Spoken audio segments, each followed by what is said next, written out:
નથી. જો તો ખરા મમ્મી રમકડા જોઈ લીધા ને? સાંભળ મારી વાત, નાના બાબુની પાસે પણ તારે નથી આવવાનું, સમજો? રમકડા છે ને બીજી વાર ઘરમાં લઈને ન આવતો, જ્યારે હોય ત્યારે નાનું બાબુ નાનું બાબુ. તને શું લાગે છે તારા માટે આવે છે બાબુ? જો સાંભળ, બા ને દાદા આવે ને તો કાઈ પણ બોલ્યો છો ને તો બહુ મારીશ, સમજો? સાંભળે છે મારી વાત? હા. જ્યારે હોય ત્યારે આવી જાય છે મમ્મી મમ્મી મમ્મી કરતો. હું તારી મમ્મી નથી, સમજો? બધાયની સામે લાડશું લડાવું છું, બસ મમ્મી મમ્મી કરતો પહોંચી જાય છે ગમે ને. કેટલી વાર કીધું કે આ છોકરો મને બિલકુલ પસંદ નથી, પણ તોય મારી પાસે જ રાખવો છે. ક્યાંથી લઈ આવ્યો રમકડા? સામે વાળી દુકાનેથી. કોણે પૈસા આપ્યા, બાએ કે દાદાએ? બાએ. આને બગાડવામાં છે ને ડોસા અને ડોશીનો જ હાથ છે. અરે મારો દીકરો, એટલું બધું સારું અને ભોળું બનવાની કાંઈ જરૂર નથી. છોકરાને ધમકાવે છે, બીવડાવે છે, પછી મારી સામે સારી થાય છે. શું કીધું બેટા બંટી? જો તો અહીંયા આવો. બા દાદા તમે હો ને ત્યારે મને મારી મમ્મી બહુ સાચવે છે, પછી મને બહુ મારે છે. તમને છે ને બહુ બોળ પડતું હોય ને તો નો રાખો છોકરાને, પણ મારો નહીં. એ તો બાળક છે, પણ તમે તો સમજો છો ને. બા હું તો મારા નાના બાબુ માટે રમકડા લાવ્યો હતો. જુઓ તો ખરા, કેટલી લાગણી વાળો છે છોકરો. તમે છે ને કાન ખોલીને સાંભળી લો, આ મારો દીકરો નથી, એટલે હું એને રાખવાની નથી. ક્યાં જવાનો ઈ? અમારો ઘરનું કુળ છે, ઈ વંશ છે અમારો. ક્યાં જવાનો છે ઈ? રાખો ને, મને નથી વાંધો, પણ તમારા કુળને છે ને મારા સુધી ના પહોંચાડો, સમજ્યા? તું છે ને પછી આવી, પેલા આ આવ્યો, એટલે આનું માન તો રહેશે જ તે. તમે એનો ભૂલી જતા કે મારા પેટમાં જે બાળક છે ને એ આ ઘરનો જ વારસ છે. હા બાપા, તમે જેમ કરતા હો ને એમ કરો, અમે વિચારી લેશું અમારું. જુઓ તો ખરા, આપણે છે ને સહન જ કરવું પડશે. એના પેટમાં બાળક છે ને એ પણ આપણું જ છે ને, આ ઘરનું જ છે ને. આપણે એને કંઈક કહેશું ને તો બાળક ઉપર ખરાબ અસર પડશે. નો થવાનું થશે, એની કરતા આપણે પછી શાંતિથી વાત કરશું. દાદી દાદી હું રમકડા લઈને આવ્યો ને તો મારી મમ્મીએ રમકડાનો ઘા કરી દીધો તો બોલો. હવે કાં નહીં કરે હો, હું સમજાઈ દઈશ. તારે જે કઈ કામ હોય ને મને કહેવાનું બેટા, અને અમે મંદિરે જઈશું ને તો તને સાથે લઈ જઈશું હો. હા બા. આવી ગયા તમે? કેમ રહ્યો આજનો દિવસ? મારો દિવસ તો સારો ગયો, પણ ઘરે આવી ત્યારે ખબર પડે કે ઘરના લોકોનો દિવસ બહુ ખરાબ ગયો છે. કેમ, શું થયું તમારા ઘરનાને? શું થયું ઘરના લોકોને? કઈ થયું છે તો હું જાઉં ત્યાં. પોતે જ બધું કરે છે અને પોતે જ પાછી પૂછે છે. તમે એની વાત કરો છો? જુઓ માધવ, બંટી મને પસંદ નથી, એટલે પ્લીઝ એની કોઈ વાત તમે કરવા આવ્યા હોય ને તો એ વાત હું નહીં કરું. તેને ખબર ન હોય તો કહી દઉં, ચિંટુ મારો દીકરો છે અને લગ્ન કર્યા ને મેં એટલે જ કર્યા છે કે ચિંટુને માનો પ્રેમ મળી રહે. અને લગ્ન કર્યા ત્યારે મેં તને કીધું જ તું કે મારા બંટી માટે જ હું લગ્ન કરી રહ્યો છું. તો શું તું એને માં બનીને પ્રેમ ના આપી શકે? બિલકુલ નહીં. હું શું કામ માં બનીને પ્રેમ આપું જ્યારે મારું પોતાનું બાળક આવવાનું છે? બંટી તમારો દીકરો છે, આપણો નહીં. જો હું તમને કહું છું કે તમે બંટીને વહેલી તકે હોસ્ટેલમાં મૂકી દો, એટલે આવનારા બાળકને કોઈ તકલીફ ના પડે. જો બંટી એવડો મોટો નથી થઈ ગયો કે એને હોસ્ટેલમાં મૂકી દો. હજી નાનો છે અને બાળક નાનું હોય ને ત્યાં સુધી એને મા બાપનો પ્રેમ જોવે. જો તું ન આપી શકતી હોય ને તો તું માં નકામી છો. મને કોઈ શોખ નથી તમારા બાળકની માં બનવાનો. ઓલરેડી મારું બાળક આવે જ છે. લગ્ન વખતે તો બહુ કહેતી હતી કે તમે ચિંતા શું કામ કરો છો, હું તમારા દીકરાને મારો દીકરો જ માનીશ. તમે તો એ જ ઈચ્છો છો ને કે હું આખી જિંદગી તમને અને તમારા બાળકમાં કાઢી નાખું. હું મારું પોતાનું બાળક જ ન લાવું આ દુનિયામાં. મારે છે ને તારી સાથે ઝઘડો નથી કરવો, સુઈ જા. અરે શ્વેતા તું? હા હું મમ્મી. કેમ, શું છું, રડે છે કેમ? મારે હવે નથી જવું ત્યાં. નક્કી કંઈક તે ઝઘડો કર્યો છે, પણ તું અહીંયા શું કામ દોડી આવી છો? મમ્મી રોજ મારે મેણા ખાવાના, મને બાળક નથી થતું એટલે. મમ્મી તું જ કે બાળક ન થાય એમાં હું શું કરું? એ તો ભગવાનની મરજી છે બેટા, એમાં આપણું તો કાંઈ ન ચાલે. ભગવાનને દેવું હોય ને ત્યારે દે, અને આપણા નસીબમાં ન હોય તો ન થાય. એ લોકોએ બધું સમજવું પડે ને. નથી થતું તો હું શું કરું? તારા સાસુ સસરા કાંઈ નથી બોલતા? ના, એ કાંઈ નથી બોલતા ને બધા મારી ઉપર વગર કારણે ગુસ્સો કર્યા કરે છે. જો બેટા, સમય ખરાબ હોય ને આપણો, ત્યારે આપણે બધાનું સાંભળવું પડે. મમ્મી, રોજ ને રોજ એક ને એક માથાકૂટ મારે કેટલીક સહન કરવી, તું જ કે મમ્મી. મારા માધવ અને રાધીની ઉપાધિ છે ને બંટીની ઉપાધિ છે, એમાં તું આવી. અમારે તો બધાને બળતરા જ કરવાની, તો હું પાછી જતી રહું મમ્મી. હું એવું નથી કહેતી તું પાછી જા. મમ્મી, હું શું કરું કે લે, હું અહીંયા નો આવું તો ક્યાં જાઉં? કોઈ પણ દીકરી માના ઘરે જાય ને ક્યાં જાય? તારા લગ્નને 8 વર્ષ થઈ ગયા, ભગવાન તારો ખોળો નથી ભરતા. જો એકવાર ખોળો ભરાઈ જાય ને તો તારી માથાકૂટ તો જાય. મારા ભાગમાં કેટલા દુઃખ લઈ જાય છે, જાતી જિંદગી મારે ભોગવવા પડે છે. મમ્મી, જ્યાં સુધી લોકોને સમજ આવે ને ત્યાં સુધી હું અહીંયા જ રહીશ, બસ. કેટલા દિવસ? હું પાછી વહી જાઉં, બોલ. કઈ માં એવું પૂછે તું કેટલા દિવસ રહીશ? હારું, ભૂલ થઈ ગઈ મારી, બસ. તું શાંતિથી રહેજે અને તારી ભાભી હારે કોઈ મગજમારી ન કરતી. હા મમ્મી, નહીં કરું. તો તને લાગે છે હું મગજમારી કરું? ચલ બેસ. ભાઈ, તમે ક્યારે આવ્યા? ભાઈ, તમે શું કામ લડતા હતા? કાંઈ નહીં બેટા, એમ જ. ભાઈ, જો હું છે ને મારા નાના બાબુ માટે ઘણા બધા રમકડા લાવ્યો. બહુ સરસ બેટા. તું ક્યાં હતો? હું તો તને શોધતી હતી. હું તો બહાર રમવા ગયો હતો. ફઈબા, તમને શું ભાવે છે? હા, તમને પીઝા ભાવે છે. ચાલો આજે આપણે પીઝા ખાવા જઈશું. તું લઈ જઈશ મને? હા ફઈબા, હું લઈ જઈશ. મારે બચતની ઓલી છે ને ડબ્બો, એમાં ઘણા બધા પૈસા છે ગુલ્લકમાં. એ તોડીને પૈસા લઈને આપણે જાશું પીઝા ખાવા. પછી ઘણા બધા દિવસ હું એ પૈસાથી ખાઈશ. કેમ, તને અહીંયા ખાવાનું નથી આપતા બેટા? સાચું બોલ બેટા. મારા મમ્મી છે ને મને બહુ જ ટોકે છે. ફઈબા, મેં રમકડું લીધું ને તો મારી મમ્મીએ ફેંકી દીધું. બોલો. કોને ફેંકી દીધું તું બેટા? મારી મમ્મીએ. હવે નહીં ફેંકે હો, હું એને કહી દઈશ. પપ્પા, ભાભી આવું શું કામ કરે છે આની સાથે? કેવું સરસ છે ડાયું મારું ટેણિયું. મને તો એમ થાય કે મારે સાથે લઈ જાવ એને.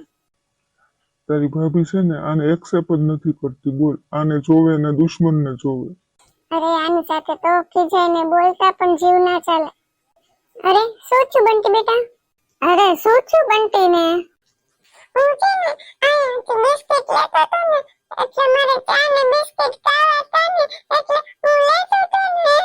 મારી મમ્મીએ બિસ્કિટ અંદર મુકાવી દીધા. મારે નાસ્તો કરવો છે. બેટા, તારે મને કહેવાય કે ફઈને કહેવાય? કે બેટા સ્માઈલ કર દે. ચાલ તને બિસ્કિટ આપું. આપણે શું વાત થઈ હતી? પીઝા ખાવા જવાનું છે ને? મમ્મી, આટલી બધી તકલીફ થતી હોય તો હું આને મારી સાથે લઈ જાઉં બંટીને? હું એને દત્તક લઈ લઉં. આમે મારે ક્યાં છોકરાઓ છે?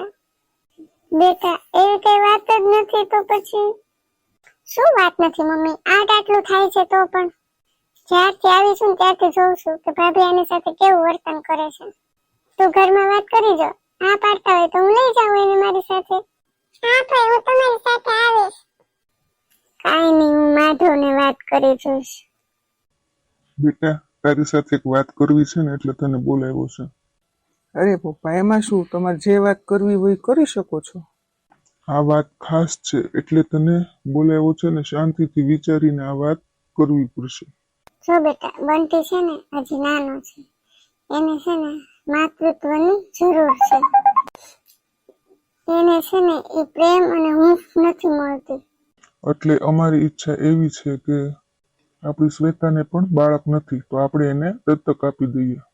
એને પણ એક દીકરો મળી જાય અને દીકરાને એની માં મળી જાય. અને બીજી વાત, આ વાત જમાઈ સાથે થઈ ગઈ છે અને એ દત્તક લેવા તૈયાર છે. અને આમે ફઈ ભત્રીજાને સારું બને છે. જો તું કહેતો હોય તો. મમ્મી પપ્પા, તમે જે વાત કરી રહ્યા છો ને એ બધી સાચી, પણ મારે મારા દીકરાને દત્તક નથી દેવો. તારી વાત સાચી છે બેટા, પણ તું સિક્કાની બીજી બાજુ જો. અને આમ પણ રાધાને એનું બાળક આવશે એટલે ઈ બંટીને તો નહીં જ રાખે, અત્યારથી નથી રાખતી તો. મને બધી જ ખબર છે મમ્મી. જો બેટા, એ તો બેન છે ને, એ સારો ઉછેર કરશે, ભણાવશે ગણાવશે. અમે તો આ દુનિયામાં આજ છીએ ને કાલ નથી. હું એને આવી રીતે મારાથી અળગો કરવા નથી માંગતો મમ્મી. રહી વાત રાધાની, તો એ જો નહીં સાચવે ને તો હું મારી રીતે એને સાચવી લઈશ. બેટા, મા બાપનો પ્રેમ તું નહીં આપી શકે. માં એ માં કહેવાય. એના સાસરાવાળા બધા તૈયાર છે દત્તક લેવા માટે, અને તારી બેનને બાળક નથી થતું એટલે બધા હેરાન કરે છે. જો આપણે એને દત્તક આપી દઈશું તો એ હેરાન થતી મળશે અને બંટીને એક માં મળી જશે. એ આશ્રમમાંથી દત્તક લેવાનું વિચારતા જ હતા, પણ આપણે આપણું બાળક કેમ ન આપી દઈએ, ઘરે ને ઘરે મજાનું આપણી નજર સામે. અને બેટા, એની જિંદગી સુધરી જશે. સારું મમ્મી પપ્પા, તમે કયો એમ. ચાલો, માધવ માની ગયો હવે.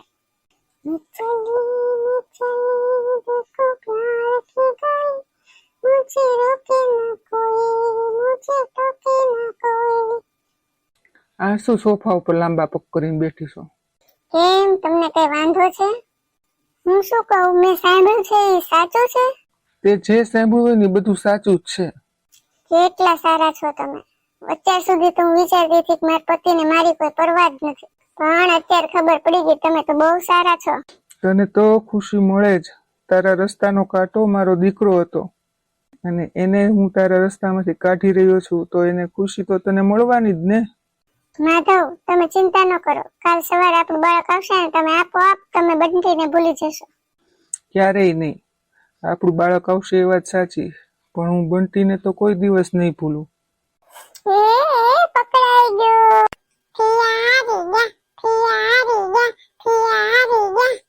બંટી, તને એક વાત પૂછું? તને મારી સાથે ગમે છે?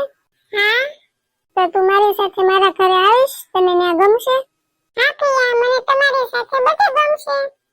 મારી મમ્મી ખીજાય ને તમે ન ખીજાવ એટલે મને ગમે તમારી સાથે. હું તો નહીં ખીજાવ હો. તને લાગે છે હું ખીજાવ એવું?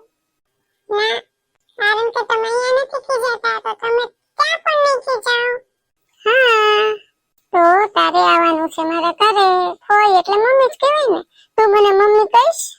હા, કહીશ. સાચું? હા, સાચું. ઓહ, સો સ્વીટ. એકવાર કે તો મમ્મી. મમ્મી. ઓહ, મારો લાલો. જો તું જે કહીશ ને એ તને અપાવીશ, પછી ભણાવીશ. તારે મોટા થઈને શું બનવું છે? મારે તો એન્જિનિયર બનવું છે. અચ્છા, એન્જિનિયર. ઓકે. માધવ, મને બહુ પેટમાં દુખે છે. મારી તબિયત જરાય બરાબર નથી. સવારથી પેટમાં દુખાવો થાય છે. તને જે થતું હોય, મને કાંઈ ફરક નથી પડતો. તમે કેમ આવું બોલો છો? એ તો જેનો દીકરો ગયો હોય ને એને ખબર હોય. એ મારો સગો દીકરો હતો, સમજી? જો મારી તબિયત ખરાબ છે એટલે તમે મને વધારે ન બોલાવો. તેલ લેવા ગયો તમારો દીકરો. મને અહીંયા તબિયત બગડી ગઈ છે ને તમને એની પડી છે? તને તારી તબિયતની જ પડી છે, ક્યાં કોઈની પડી છે? જ્યારથી મારા ઘરમાં આવીશો ને ત્યારથી પોતાનું જ વિચાર્યું છે. નથી મારું વિચાર્યું કે નથી મારા સંતાનનું વિચાર્યું. મને બહુ પેટમાં દુખે છે. આપણે પછી બધી વાત કરીશું. ચાલો ને દવાખાને. તારે જવું હોય તો જા. મમ્મી, એ મમ્મી. શું થયું બેટા? મને બહુ પેટમાં દુખે છે. માથું જા, જલ્દી દવાખાને લઈ જાય ને. તમે કહો છો ને તો લઈ જાવ છું. હે ભગવાન, લાજ રાખજે. જે છે બેટા આવે. શાંતિ રાખો, તબિયતનું ધ્યાન રાખો. મારા નસીબમાં નહીં હોય એટલે આવું થયું બેટા, એમ રાખવાનું. અમે ત્યાં ઘરમાં તમને કોઈને કઈ કહી છે? શાંત થઈ જાઓ. જે થઈ ગયું એ થઈ ગયું. ભગવાન પાછું કાલે સવારે દેશે. ડોક્ટરે ના પાડી છે. હવે રાધી ક્યારેય માં નહીં બની શકે.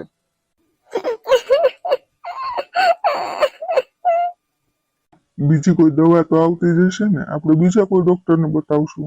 ટેકનોલોજી ઘણી વધી ગઈ છે. ડોક્ટરનું કેવું છે કે રાધીને જે બીમારી થઈ છે ને એનો કોઈ ઈલાજ જ નથી. એટલે એવી તે કઈ બીમારી આવી ગઈ? અરે બેટા, આપણે ગમે એટલો ખર્ચો થાય, ખર્ચો કરીને પણ આપણે એને સાજી કરશું. ગર્ભાશયની કઈ તકલીફ થઈ ગઈ છે? હા, કઈ વાંધો નહીં, જે થઈ ગયું. ભગવાન સૌના સારાવાના કરે. સાચું કહું ને તો ભગવાને ન્યાય કર્યો છે. આ ઈશ્વર છે ને એ બહુ નિરાળો છે. અહીંના કરેલા અહીંયા જ ભોગવવા પડે. આ નાનકડો એવો મારો દીકરો, એને એના મા બાપથી દૂર કરી દીધો તો ઉપર બેઠો બેઠો કઈ રાજી નહોતો થયો. એ ભગવાને દુઃખિત થયો હશે ને, એટલે જ એને રાધી તારી વાલી વસ્તુ લઈ લીધી. જે થયું તે ભાઈ, હવે તું આવું ના બોલીશ. ભાભીની હાલત તો તું જો, તું આવા શબ્દ બોલે છે. બોલવા જોઈએ ને, ભલે બોલે. મેં એવું કર્યું છે તો મારે સાંભળવું જ પડે ને. માધવ ખોટા નથી અને ભગવાને કરેલો ન્યાય પણ ખોટો નથી. મારી અંદર કેટલી ઈર્ષ્યા હતી એક નાનકડા બાળકને લઈને. મને બહુ ઘમંડ હતું કે મારા ઘરે ઈશ્વર બાળક આપશે ને તો બધાને બતાવી દઈશ. બેનબા, મેં તમને બહુ વાંઝા મેળા માર્યા છે, એટલે ઈશ્વરે મને સજા આપી છે. મને મારા કર્મોનું ફળ મળ્યું છે. મમ્મી, હું બંટીને મારા દીકરાની જેમ સાચવીશ, કોઈ દેરાન નહીં કરું. તારું બાળક જતું રહ્યું એટલે તું શ્વેતાને આપેલો દીકરો પાછો માંગે છે? આ તો નૈરો સ્વાર્થ થયો ને. નહીં, આ દીકરો શ્વેતાનો છે, એની પાસે જ રહેશે. તમને જ્યારે મન થાય ત્યારે તમે મળવા આવી જજો ને ઘરે. તમારો જ દીકરો છે. મમ્મી, તું રડ નહીં, ચૂપ થઈ જા ને. જો આ દીકરો ગમે એવો છે તોય તને રડતી છાની રાખે છે. અહીંયા આવતો રે બેટા. અરે વહુ બેટા, તમે નાસીપાસ ન થાવ. ભગવાન કઈક કૃપા કરશે, તમારો ખોળો ફરીથી ભરાશે. સાચું કહું ને ભાભી, તો આ ભગવાનનો સંકેત હતો તમને સમજાવવા માટે. ચાલો હવે માધવ, તું માફ કરી દે બેટા. જે છે એ બધું ભૂલી જાવ. હવે ભગવાન સૌ સારાવાના કરશે. જો બેટા, હવે વહુને તું રૂમમાં લઈ જા અને આરામ કરવા દે. મમ્મી, બંટી થોડા દિવસ અહીંયા રહેશે, થોડા દિવસ ત્યાં રહેશે. જ્યારે પણ ઈચ્છા થાય ને ત્યારે તમે એને ભાભીને લઈને મળવા આવજો.